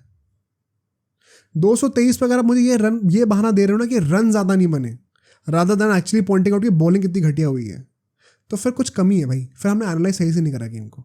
एंड वही बात है, कमी बॉलिंग में ही थी अल्टीमेटली, स्पेशली डेथ ओवर्स में। अब बॉलिंग पे आते हैं क्या की, ठीक है। यहाँ पे हम लोग देखते हैं पहले पावर प्ले में ही 76 रन बन जाते हैं, a great start, but 2 wicket भी गिर जाते हैं। यशस्वी जायसवाल जिन्होंने पिछली बार ईडन गार्डन से बहुत रन मारे थे, 98 कुछ मारे थे, वो जल्दी आउट हो जाते हैं। सैड एज एन इंडियन दो यार, क्योंकि बंदा कब रन मारेगा यार, ऑलमोस्ट आधा आईपीएल हो गया। इनफैक्ट उनके तो 7 मैच हो गए ना राजस्थान के, आधा आईपीएल हो गया यार। I hope he has a great second half of the IPL, because वरना फिर वर्ल्ड कप शायद मिस कर जाए यार, कोई बड़ी बात नहीं है। तो I hope he does well. Samson भी आउट हो जाता है, सैमसन का एक कैच छूटता है पहली बात तो पॉइंट पे। ये तो केकेआर कैच कब छोड़ने बंद करेगी मेरे को समझ में नहीं आता। कैच छूटता है but then ultimately gets out, Narayan ही हमारे कैच पकड़ लेते हैं, वैभव को एक विकेट मिल जाता है। इसके बाद जब बटलर और पराग बैटिंग कर रहे थे, it was to be very honest, it was the Parag show. Riyan Parag जो हिटिंग कर रहा था ना उस टाइम पे, it was exemplary. Apart from Sunil Narayan जिसने अपने लास्ट ओवर में आके चौके खाए, वरना इस पूरे आईपीएल में अभी तक ईडन गार्डन्स पे एक भी चौका खाया ही नहीं था। उसके पहले के 2 ओवर बड़े अच्छे गए थे भाई। मिडिल फेज की अगर हम लोग बात करें, 10 ओवर जब खत्म हुए थे 109 रन बन चुके थे अपने आरआर के, लेकिन 2 और विकेट गिर जाते हैं। एंड यहाँ केकेआर का एक फ़ायदा था कि भले ही हम रन दे रहे हैं लेकिन हम विकेट भी साथ के साथ लेते जा रहे हैं, विच वुड मीन कि ये लोग ऑल आउट तो खेलने जा रहे हैं बट शायद वहाँ तक पहुँच ही नहीं पाएंगे, पहले ही ऑल आउट हो जाएंगे एक्चुअली में। एंड यहाँ पे credit to the KKR bowlers, but Riyan Parag ने आई थिंक जो स्टेज ना सेट कर दिया था kind of for RR to take off, कि आपने यहाँ से एक इंटेंट तो सेट कर दिया कि इसके बाद अब कोई चांस है नहीं आने का। उसके बाद ध्रुव जुरैल आते हैं, हेटमायर आते हैं, एक ही ओवर में वरुण चक्रवर्ती दोनों को निपटा देता है, हेटमायर को पहली बॉल पर निपटा देता है भाई। एंड वहाँ से अगर आप मुझे कह रहे हो कि केकेआर को गेम नहीं जीतना चाहिए था, तो भाई there is a serious problem there, because अगर आपके 5-6 विकेट गिर चुके हैं एंड जॉस बटलर, आपको पता है 14वें ओवर तक जब 14 ओवर हो चुके थे तो बटलर के 34 बॉल्स पे 42 रन थे। कितनी स्लो स्ट्राइक रेट थी उसकी उस टाइम तक, प्लस सिर्फ 34 बॉल्स ही खेली उसने। ऑलमोस्ट 3/4 ऑफ द गेम खत्म हो चुका है, इनिंग्स खत्म हो चुकी है, 5-6 ओवर ही बचे हैं। आपने एज एन ओपनर अभी तक सिर्फ 34 बॉल ही खेली हैं और सिर्फ 42 रन ही बनाए हैं। तो I think Buttler after that 14th over जो टेक ऑफ करा है, आई थिंक वो टर्निंग पॉइंट वही था जब वो रसल आता है एक ओवर के लिए, उसमें 16-17 रन खा जाता है। कई लोग यहाँ पे क्वेश्चन कर रहे हैं कि श्रेयस अय्यर की कप्तानी अच्छी नहीं थी, बिकॉज नारायण से बॉलिंग करानी चाहिए थी। पहली बात तो नारायण उस टाइम पे पिच पे नहीं था, वो कोई क्रैम्प को अपने ट्रीटमेंट कराने गया हुआ था। दूसरी बात कह रहे हैं कि रसल से बॉलिंग क्यों कर रही है भाई, वैभव इससे पहले 3 ओवर में 45 रन खा चुका था। रसल अगर एक्सपेंसिव भी होता है ना, he has a knack of picking a wicket. Last match में एलएसजी के अगेंस्ट हमने ये देखा था, 16 रन खाए थे एक ओवर में लेकिन विकेट लिया था। तो आई थिंक श्रेयस अय्यर क्यों नहीं जाएगा वहाँ पे रसल से बॉलिंग कराने के लिए, सिर्फ एक ही विकेट दूर थे वहाँ पे हम लोग गेम जीतने से। तो गया रसल के पास, अब वो पे ऑफ नहीं करा, चलो समझ में आता है, but I don't blame Shreyas Iyer for trusting Russell into taking a wicket. वो नहीं हो पाता, चलो अलग बात है, बट फिर उसके बाद आखिरी के 5 ओवर पे आ जाते हैं। लास्ट के 5 ओवर में 145 फॉर 6 थी 15 ओवर्स के बाद राजस्थान रॉयल्स। पॉवेल और बटलर स्ट्राइक पे थे, ठीक है। बटलर यहाँ से टेक ऑफ करना शुरू कर चुका था। वरुण चक्रवर्ती को उसने एक ओवर में 2-3 चौके लगातार ऑलरेडी मार दिए थे। पॉवेल आता है, नारायण बॉलिंग करने आता है यहाँ पे लास्ट ओवर डालने अपना। पॉवेल लगाता है छक्के चौके छक्का, और भाई ऐसा लगा था गेम यहाँ से फंसने वाला है। बट उसके बाद नारायण जो है वो पॉवेल को प्लम्ब आउट करता है, एंड वहां से ऐसा लग रहा था कि गेम अब गया। अब सिर्फ बटलर बचा है, साथ में ट्रेंट बोल्ट आ गया है, तो बटलर सिंगल भी नहीं ले रहा। अब तुम कितने ही अच्छे हो, लेकिन कितना ही कर लोगे यार। प्लस बटलर का फॉर्म भी बहुत अच्छा था नहीं, apart from that 100 against RCB, and RCB के अगेंस्ट क्वाइट फ्रैंकली कोई भी रन मार रहा है, तो it was easy to assume कि बटलर यहाँ पे पुल ऑफ नहीं कर पाएगा। And as a matter of fact, जब पॉवेल का विकेट गिरा था तब भी केकेआर फेवरेट्स थी मैच जीतने के लिए। आई नो बटलर स्ट्राइक पे था, लेकिन फिर भी केकेआर फेवरेट्स थी मैच जीतने के लिए। वहां से एंड तक जो उन 4 ओवरों में बटलर ने करके दिखाया है वो एबनॉर्मल है भाई। This is hands down the best IPL 100 of Jos Buttler, but also one of the best IPL 100s in recent history for sure, if not the best, one of the best for sure. ये बहुत मतलब भाई 30-40 मैचों में एक बार ऐसी inning आती है जो है आदमी ऐसा खेल के चला जाता है। This is stuff of gods. इतनी अच्छी बैटिंग करी है बटलर ने, विल पे चौके छक्के मारे, कोई बंदा क्रेडिट ले ही नहीं सकता बटलर से। सिंगल हैंडेडली उसने आरआर को रेलेवेंट रखा है इस गेम पे। क्वाइट फ्रैंकली अगर बटलर जल्दी आउट हो गया होता, आरआर यहाँ पे ह्यूमिलिएट होती। बटलर ने सिंगल हैंडेडली आरआर की सारी वीकनेसेस जो केकेआर ने एक्सपोज करी थी ना, सबके ऊपर पेपर लगा दिया। एंड आरआर की स्पेशलिटी यही है, इंडिविजुअल क्वालिटी इतनी ज़्यादा है कि ये लोग अपनी कमियों को दिखने नहीं देते। बट इसमें एक दूसरा पॉइंट भी है, केकेआर ने जो डेथ बॉलिंग करी है ना, उससे ज़्यादा घटिया बॉलिंग शायद ही किसी टीम ने करी है। One of the worst performances from a bowling side in the death overs, in the last 5 overs, it has to be this performance. इतनी गंदी बॉलिंग, चाहे वो मिचेल स्टार्क हो, चित्राना हो, सब लोग 15-15, 20-20 रन खा रहे हैं अपने ओवरों में, टू द पॉइंट कि वरुण चक्रवर्ती को लास्ट ओवर डालना पड़ रहा था। एंड कई लोग कहेंगे कि यार वैभव से ही लास्ट ओवर बॉलिंग करा लेते, आपको क्या ज़रूरत थी वरुण चक्रवर्ती एक स्पिनर होते उनसे बॉलिंग कराने की। I am totally with the side of Shreyas Iyer. उसने जो बात बोली पोस्ट मैच प्रेजेंटेशन में भी, इट मेड टोटल सेंस कि ये लोग पेसर्स को इतनी अच्छी पिटाई कर रहे हैं, let's take the pace off the ball, let's try to slow it down. And Varun Chakravarthy being a mystery spinner was a considerable option there. मैं ब्लेम नहीं करूंगा उसको वरुण चक्रवर्ती लेने के लिए। I think it made sense, that choice made sense, it was a gutsy call, and वो almost pull off हो भी गई थी। भाई अगर लास्ट ओवर में सिर्फ 9 रन चाहिए और एक बंदा 100 पे मारने वाला है, उस बंदे को तुम अगर जो है लास्ट बॉल तक लेके जा रहे हो ओवर की गेम, तो तुमने अच्छा काम, तुमने अपने हिसाब से जो करना था कर दिया। वरुण चक्रवर्ती से तुम एक्सपेक्ट करो ऐसा स्पिनर की 9 रन डिफेंड करे ओवर में, तो बहुत अनरीजनेबल है। वो लास्ट बॉल तक गेम लेके चला गया, भाई बहुत बड़ी बात थी। तो I think this is something historic by RR, quite literally and quite metaphorically as well, because this is the biggest ever chase in the history of IPL. But Buttler ने सिंगल हैंडेडली जो ये काम करके दिखाया ना, ऐसा नहीं था कि पूरी टीम ने ये चेज में कंट्रीब्यूट करा है। बटलर ने सिंगल हैंडेडली मैच जिताया यार। एंड भाई RR की तो जो जितनी तारीफ करो उतनी कम है, 7 में से 6 मैचेस जीत चुके हैं। I think RR fans should be disappointed अगर ये लोग टॉप 2 में फिनिश नहीं करते। अब तो they literally just need to win 2 more games to qualify. उसके बाद फिर वो रेस है टॉप 2 में फिनिश करने की। अभी आधा IPL और बचा हुआ है उनके लिए। 7 मैचेस में सिर्फ 2 मैचेस और जीतने क्वालिफाई करने के लिए। 4 जीत जाओगे तो शायद टॉप ही कर जाओगे। तो आई थिंक RR तो definitely should be in the top 2 going forward. But speaking of KKR, क्या हमें यहाँ पे रोना चाहिए? अब हमारे क्या बुरे दिन आने वाले हैं?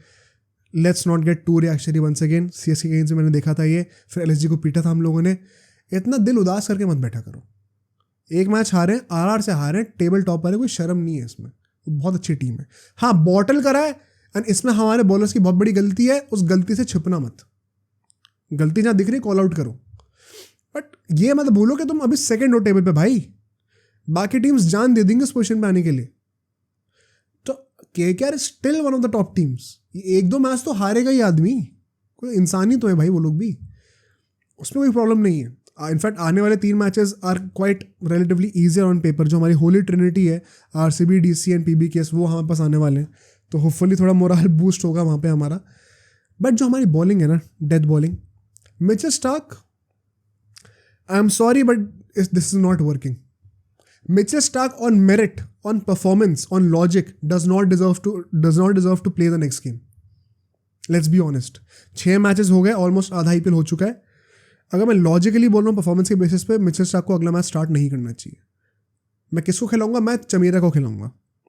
आई think he is the like to like foreign replacement. Experience भी लेके आएगा थोड़ा बहुत, बिकॉज पता है क्या, कई लोग कहेंगे चेतन सकारिया को खिला लो, फिर आपके पास वैभव, हर्षित, चेतन सकारिया, तीनों ऐसे प्लेयर्स हैं जिनके पास बहुत ज़्यादा एक्सपीरियंस है नहीं। लीडर कौन है पेस लाइनअप पर? अभी तो स्टार्क था ना। We need a leader. Chameera भी कोई बहुत बड़ा लीडर है नहीं, but he has more experience. एक मेरे सब्सक्राइबर ने, सौरभ नाम के एक सब्सक्राइबर, उन्होंने मुझे मेल करा था, तो मैं उनका पॉइंट भी लेना चाहता हूँ। ही एडवाइज कि यार ऐसा कर सकते हैं कि वेंकटेश अय्यर को हटा दो एंड वहाँ पे एक एक्स्ट्रा बॉलर ले आओ, फॉर एग्जांपल चेतन सकारिया ले आओ, ठीक है। एंड बेसिकली इम्पैक्ट प्ले को ना राजस्थान रॉयल्स की तरह यूज़ करा जाए कि अगर तो मान लो बैटिंग उस टाइम पे हमारी जल्दी कोलैप्स कर जाए, तो एक बैट्समैन को सब्स्टिट्यूट कर दो, सब इन कर दो। उससे क्या होगा कि जो बैट्समैन एक ऑलरेडी आउट हो चुका है, उसकी जगह पे एक बैट्समैन आप एज एन इम्पैक्ट प्लेयर ले आओ, तो नंबर ऑफ बैट्समैन जो केकेआर के लाइनअप में थे वो सेम ही रहेंगे। साथ ही साथ अगर आपको उस बैट्समैन की ज़रूरत नहीं पड़ती है, जो कि केकेआर के साथ बहुत बार हो रहा है, तो आप एक extra bowler as an impact player ला सकते हो। एंड ऑल्दो ये सुनने में बड़ा अच्छा लगता है, बट यहाँ पे इशू पता क्या है? पहला इशू तो ये है, मुझे लगता नहीं गंभीर जो है वेंकटेश अय्यर को हटाने वाला है। दूसरा इशू ये है, Venkatesh Iyer, to be very honest, has not been as bad as people are portraying him to be. That is my personal opinion. As a matter of fact, I think जब नीतीश राणा आएगा अंदर, तो anyway रमनदीप या फिर वेंकटेश अय्यर में से कोई एक बाहर हो ही जाएगा। एंड तब जब ये होगा, तो नीतीश राणा को आप एज एन इम्पैक्ट प्लेयर नहीं रखोगे कि ज़रूरत पड़ गई तो ले आए। तो आई थिंक वो एक प्रॉब्लम आ जाती है इस कॉन्सेप्ट के साथ। Although in principle it looks very interesting, I must say. Plus ऐसे मामले में फिर आप क्या करने वाले हो? चेतन सकारिया, वैभव, हर्षित, सारे पेसर्स को खिला के क्या पॉइंट है? ये 3 पेसर हो गए, फिर स्टार्क हो गया, फिर रसल भी हो गया। Do we really need that many pacers? ये मुंबई भी हरकत कर रही है, इसलिए पिट भी रही है इतना, तो मुझे लगता है। तो I don't think we need to tinker that much with our balance personally. In saying that, मुझे लगता है कि गंभीर ये करेगा भी नहीं। अगर मुझे पसंद आया, किसी को पसंद आया, चलो हम पसंद कर सकते हैं इस लोगों को, बट गंभीर would not tinker with this. And गंभीर अगर स्टार्क को बेंच नहीं कर रहा, तो वेंकटेश अय्यर को तो क्यों ही बेंच करेगा? So I think likelihood of it happening is very less. Let's hope weekend पे आने वाला match against RCB, our favourite team, उनको हम थोड़ा तोड़ाई वड़ाई करके फॉर्म में वापस आ जाते हैं। कहीं ऐसा ना हो कि उनसे भी हार जाए भाई। But I think I will back KKR in that game for sure. And ठीक है, एक मैच हारे, कोई रोने की ज़रूरत नहीं है। अच्छी टीम से हारे, कोई शर्म की बात नहीं है। As far as R is concern, भाई टॉप 2 की सोचो, टॉप 2 की सोचो।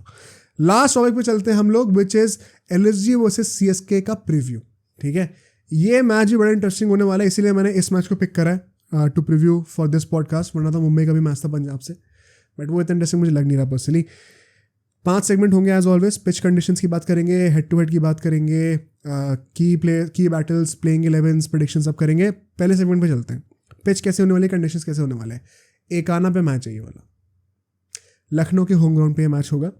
अगर मैं यहाँ पे पिच की बात करूँ, ये जो नई टाइप की जो पिच बन के आई है ना एकाना स्टेडियम पे, ये हमने देखा है कि कैसे it is not exactly a slow turner. As a matter of fact मैंने कुछ स्टैट्स नोट करे थे। जो लास्ट गेम था एलएसजी का यहाँ पे दिल्ली के अगेंस्ट, वहाँ पे भी उन्होंने 170 रन 18 ओवर में चेस कर दिए। तो मतलब आराम से आप अगर 20 ओवर खेलते तो 190-200 रन बना सकते थे। उससे पहले पीबीकेएस वाला जो गेम था, पंजाब वाला गेम था लखनऊ का, उसमें 199 रन बनाए थे पहले बैटिंग करके।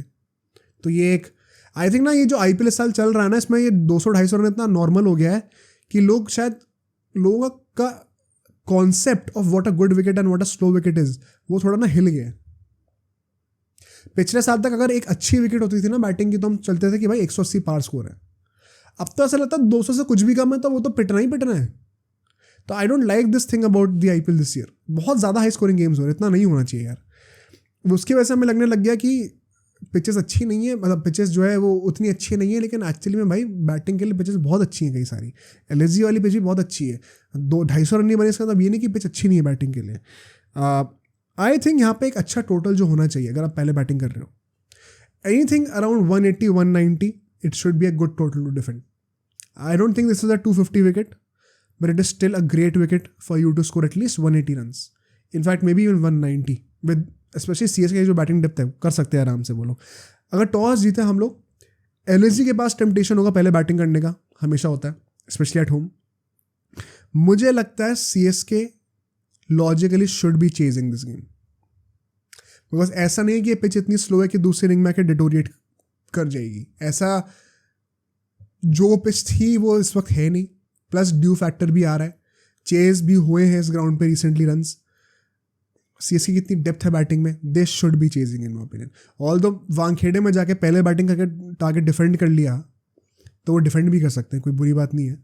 आई थिंक लॉजिकली टॉस जीत के चेस करना चाहिए। अगर हम लोग हेड टू हेड रिकॉर्ड की बात करें जल्दी से, ये बड़ा इंटरेस्टिंग है। इन दोनों टीम्स के बीच में 3 मैचेस हुए हैं, एक बार चेन्नई जीती है, एक बार LSG जीती है और एक बार जो है नो रिजल्ट आया। ठीक है, तो बहुत ही ज़्यादा नेक टू नेक है, यहाँ पे कुछ ज़्यादा डिफ्रेंसिएशन पॉइंट है नहीं। The interesting point here is, जो 2 गेम एक्चुअली में हुए हैं, एक में तो बारिश हो गई थी, जो 2 गेम एक्चुअली हुए हैं उसमें नेचुरली 2 बार CSK की बैटिंग आई है, 2 बार लखनऊ की बैटिंग आई है। इन चारों इनिंग्स को अगर हम लोग मिला दें, हर एक इनिंग में 200 से ज़्यादा रन बने हैं। इन टीम्स ने जब भी आपस में लोग भिड़े हैं, कभी 200 से कम रन किसी भी इनिंग में बने ही नहीं है। तो बहुत ही हाई स्कोरिंग फिक्सचर रहा है ये। इसका एक कैच पता क्या है, इन दोनों मैचेस में से एक भी मैच एकाना में नहीं था, जो होना था वही वाला मैच में बारिश हो गई थी, जो तीसरा मैच था। तो ये 200 रन जो बने हैं, बहुत ही हाई स्कोरिंग राइवलरी है ये, बट क्या इस ग्राउंड पे भी ये राइवलरी मेंटेन करेगी वो हाई स्कोर्स, वो देखने वाली बात होगी। इसीलिए मुझे लगता है कि द सेफर ऑप्शन इसकी चेस करो, एंड जो टारगेट होगा वो नेचुरली या फिर उसके हिसाब से कैलकुलेट कर ही सकते हो। अगर हम लोग प्लेइंग 11 की बात करें, थर्ड सेगमेंट पे आते हैं, LSG से शुरू करते हैं। ठीक है, I think Quinton de Kock and KL Rahul will once again open. मैं पर्टिकल की जगह यहाँ पे दीपक हुडा के साथ कंटिन्यू करने वाला हूँ। आई नो KKR वाले गेम में अच्छा नहीं था, but I think against a team like CSK जिनके पास इतनी डेप्थ है बैटिंग की कि वो कोई भी टारगेट चेस करने का दम रखते हैं, it is better to have an explosive batsman. Plus besides Padikkal कौन सा कोई फॉर्म में है, तो आईड रादर हैव हुडा। अगर आउट हो गया तो वो भी आउट हो जाएगा पटेल की तरह, नहीं हुआ तो उतनी बॉलों पर डबल रन बना के चला जाएगा। आई वुड गैम्बल विद दीपक हुडा। एक और रीज़न इस चीज़ का वो मैं आगे बताऊंगा। उसके बाद स्टॉइनिस एंड पूरन आएंगे, ऑफकोर्स बदोनी आएगा, जो कि all I am not very impress, but I think they will stick to him. फिर कृणाल पांड्या आएंगे। I would once again bench Shamar Joseph and bring back Naveen ul Haq. Ekana पे जो डबल पेस्ड नेचर होता है थोड़ा बहुत पिच का, जहाँ पे थोड़ी स्लो डिलीवरीज को आप यूज़ कर सकते हो, आई थिंक नवीन का एक्सपीरियंस और क्वालिटीज़, स्किल जो है उसका एज अ बॉलर वो बेटर सूटेड है। Shamar is all about raw pace and swing. I don't think वहाँ पे मैं जाऊँगा उसके साथ, तो I will bring back Naveen ul Haq. Mohsin Khan खेलेंगे। मयंक का सुनने में आ रहा है that he will be fit, 2 matches के लिए अनफिट थे, तो अगर वो फिट है तो I will definitely have him in the team. And फिर ऑफकोर्स बिश्नोई खेलने वाले हैं। इम्पैक्ट प्लेयर पे आपके पास चॉइस है, या तो यश को खिला सकते हो या तो सिद्धार्थ को खिला सकते हो, डिपेंडिंग ऑन कि आपको स्पिनर चाहिए या पेसर चाहिए। ऑफकोर्स जैसी पिच उस टाइम पे खेल रही होगी उसके हिसाब से हम लोग जज करेंगे, वो तो उस दिन जाकर ही पता चलेगा कौन सी पिच है एग्जैक्टली। अगर मैं स्ट्रेटेजिकली पॉइंट थोड़े बताऊँ आपको कि मैंने क्यों ये लाइनअप चूज़ करी, कैसे LSG को खेलना चाहिए। पहला पॉइंट तो ये है कि भाई सिद्धार्थ को पिक करने का as an impact player over Yash, that will be a temptation for sure. Ekana पे वो टेम्पटेशन होती है, LSG को तो स्पेशली लगता है ये चीज़। द क्वेश्चन हेयर इज, क्या शिवम दुबे की प्रेजेंस आपको फोर्स करेगी यश ठाकुर को खिलाने को, बेसिकली इम्पैक्ट प्लेयर पे एक पेसर लाने को? ये एक बहुत बड़ी सोचने वाली बात है, बिकॉज अगर मुंबई जैसी टीम भी श्रेयस गोपाल से सिर्फ एक ओवर करा रही है, बिकॉज शिवम दुबे से इतना डर रहे हैं लोग, और इसे मुंबई ने नहीं करा, मैंने 2-3 मैच से नोटिस करा है, लोग जानबूझ के स्पिनर से बॉलिंग नहीं कराते इतनी जब शिवम दुबे स्ट्राइक पे होता है, इतना ज़्यादा खौफ है उसका। तो कोई बड़ी बात नहीं कि सिर्फ और सिर्फ शिवम दुबे की वजह से सिद्धार्थ मैच ना खेले। अगर खेलता है देन रिस्पेक्ट टू लखनऊ कि वो लोग अपने स्ट्रैटेजी को बैक कर रहे हैं, दूसरे के डर से चेंज नहीं कर रहे। नेक्स्ट पॉइंट क्या होगा, दीपक हुडा को मैं क्यों रखना चाहता हूँ यहाँ पे? ऑफकोर्स मैंने बैटिंग वाला रीज़न दिया था, एक और रीज़न पता क्या है, अगर सिद्धार्थ खेलेगा साथ साथ कृणाल पांड्या भी होगा, बिश्नोई भी होगा, ये तीनों वो स्पिनर्स हैं जिनकी बॉल टर्न होकर दुबे के लिए अंदर आएगी और वो एंगल के साथ स्लॉक कर सकता है। अगर आपको ऐसे स्पिनर्स नहीं चाहिए, at least you have an option in Deepak Hooda जो कि राइट टर्म ऑफ स्पिन करके बॉल को बाहर ले जा सकते हैं। देवदत्त पडिक्कल वो ऑप्शन आपको देगा ही नहीं। Another reason why I want Deepak Hooda in the team over Devdutt Padikkal for this game. Lastly, अगर मयंक फिट नहीं होते then of course Arshad Khan को हम लोग यूज़ कर सकते हैं as the impact player and Yash Thakur could start, तो उसमें कोई इशू नहीं होने वाला है।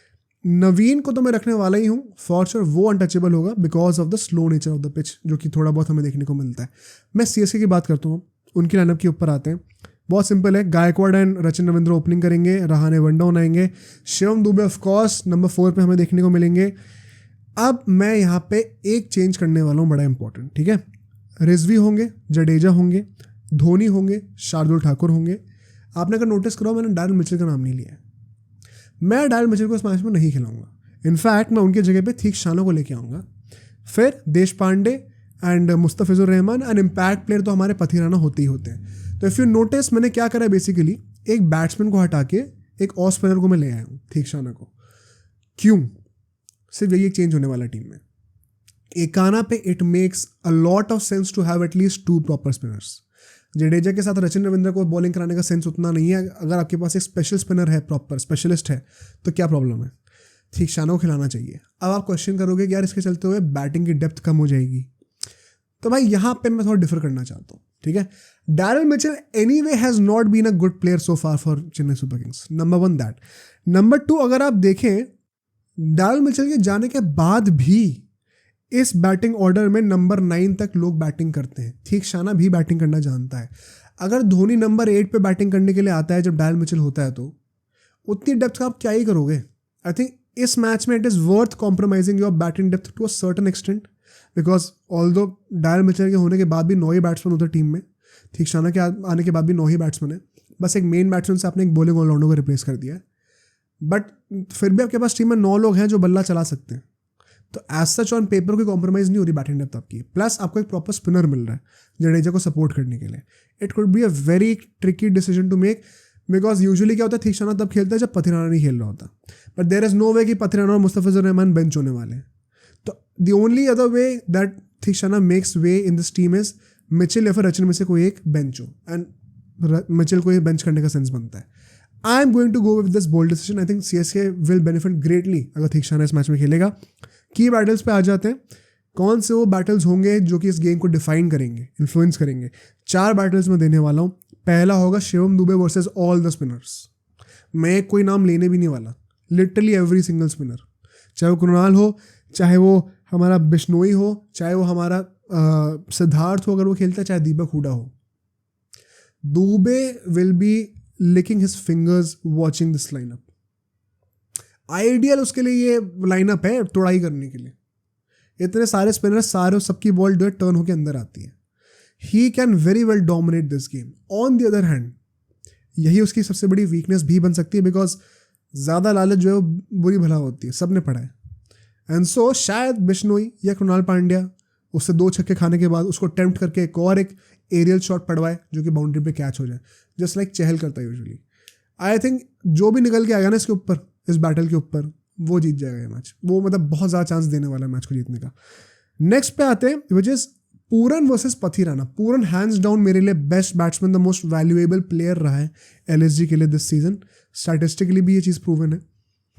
पथिराना जिस फॉर्म में था पिछले मैच मुंबई के against, he is going to be on fire. And Pooran नीचे बैटिंग करने के लिए आता है, पथिराना डेथ ओवर्स में होगा। ये बैटल हेड टू हेड में देखने को मिलेगा। अगर पथिराना पूरन को जल्दी आउट कर दे, एलएसजी की जेन्युइनली जो टारगेट वो 180 तक बना सकते थे ना, वो 170 160 तक रुक के रह जाएगा। इतना ज़्यादा डिफरेंस क्रिएट करके देता है पूरन। तो बहुत बड़ा रिस्पॉन्सिबिलिटी है पूरन पे in the middle order to make sure कि एलएसजी फिनिश अच्छी तरीके से कर रही है। Next battle is going to be Quinton de Kock versus Mustafizur Rahman. Quinton de Kock being that one guy जो कि टॉप 3 में थोड़े फॉर्म में है। डिकॉक, राहुल, पडिक्कल या फिर हुडा में से जो भी इन तीनों में से सबसे ज़्यादा फॉर्म में कौन है इस वक्त? it is Quinton de Kock. Plus, he is that one who gives them the fiery start that they are used to. अगर वो बंदा पावर प्ले में जल्दी आउट होता है ना, तो LSG स्ट्रगल करेगी. KKR ने भी सेम चीज़ करी थी, उनका पावर प्ले बड़ा अच्छा गया था. Make that bold claim, Mustafizur जो है होपफुली आउट करता है उसको. Pressure will be on KL Rahul then to up the strike rate. ये अगर जल्दी आउट हो जाए तो बहुत डिफरेंस क्रिएट कर सकता है. अगर टिक गया तो भाई middle order is set free. Pooran के ऊपर से प्रेशर हट गया, स्टॉइनिस के ऊपर से प्रेशर हट गया, क्विंटन डी कॉक ने अगर रन मार दिए तो बहुत इंपॉर्टेंट है ये. लास्टली, ये this is may be something that I want to see mainly, which is Mahendra Singh Dhoni versus Mayank Yadav. अगर ये होता है, अगर पहली बात तो मयंक खेलता है एंड धोनी ऊपर बैटिंग करने आ जाए एंड ये दोनों हेड टू हेड जा रहे हैं एक दूसरे के against, I would love to see Dhoni कैसे टैकल करता है मयंक यादव को, या फिर मयंक यादव कैसे डेथ ओवर्स में बॉलिंग करता है महेंद्र सिंह धोनी को. अभी रिसेंटली धोनी बड़े अच्छे फॉर्म में रहा है, मयंक यादव ने बड़ा प्रॉमिस शो करा है. This is one key battle that I want to see. I don't know if it will have an influence on the game और not, but I think you will also agree with me, बड़ा entertaining battle होगा ये अगर ऐसा देखने को मिलता है तो. Lastly moving on to the predictions. ठीक है, प्रेडिक्शंस के लिए मैं क्या कहूँ यार, मतलब CSK का अभी तक ये था कि घर से बाहर खेल के हार रहे थे, अब तो वो भी जीतने लग गए एंड भाई टॉस हार के मुंबई को उनके घर पे हरा दिया. LSG on the other hand थोड़ा शेकी लग रही है ऑफ लेट. 2 मैचेस लगातार हार गए जहाँ पे उन्होंने 160 से ज़्यादा रन बनाए थे, जब पहले कभी नहीं हारा करते थे. तो LSG is not exactly in a good phase right now. It is a welcome change की मैच फाइनली घर पे हो रहा है तो एक एडवांटेज होगी. I think toss will have an influence on the result, but still on paper and form-wise, I think CSK are the favorites. I think CSK should be winning this game. Although LSG के पास chance तो है हराने का. अगर ये match Chapek में होता तो मैं बिल्कुल भी चांस नहीं देता. अगर टॉस भी जीत जाएं प्लस होम एडवांटेज भी है तो शायद हम देख सकते हैं LSG के पास एक जेन्युइन चांस बनते हुए. But anything other than that, I think CSK should be winning this game. So on that note I and this podcast. काफ़ी दुख भरा पॉडकास्ट था मेरे लिए, बट ठीक है, ऐसा होता रहता है. होपफुली आगे जाके हम लोग जीतेंगे भी. अगर आपको ये पॉडकास्ट पसंद आया हो, make sure to like this podcast. और पॉडकास्ट भी इस चैनल से बहुत सारे हमने कर रखे हैं, वो आपको जो नेक्स्ट बेस्ट पॉडकास्ट होना चाहिए वो ज़रूर आपको यहाँ पे दिख जाएगा, उसको भी देखिए. उस पर कमेंट करके बताइए आपको पॉडकास्ट कैसा लगा.